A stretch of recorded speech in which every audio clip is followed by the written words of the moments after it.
The Associated Press lead just came out of New York.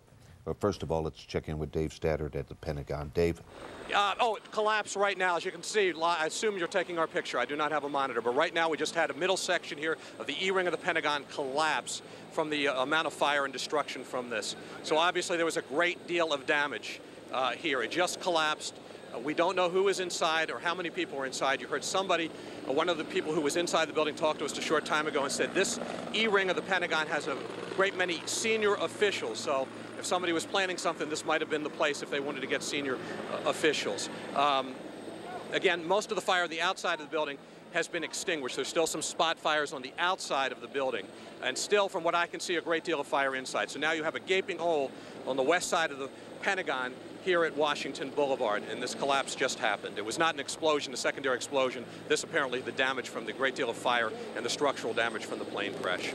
Any word yet, Dave, on casualties?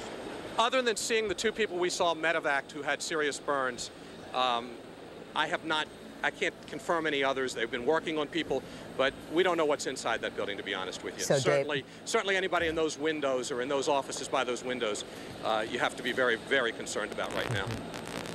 All right, Dave Staddard reporting from the Pentagon. Here you can see from Dave's camera shot several people being escorted out of the Pentagon. The Pentagon is being evacuated, as is the White House, the U.S. Capitol. Most monuments, museums, the city basically, as you've heard from Frank Herzog and from photojournalist Rick Armstrong near the Washington Monument, closed down. Almost everything is closed down. As you can see, a portion of the Pentagon has collapsed. This happened after a jet apparently deliberately plowed into the Pentagon.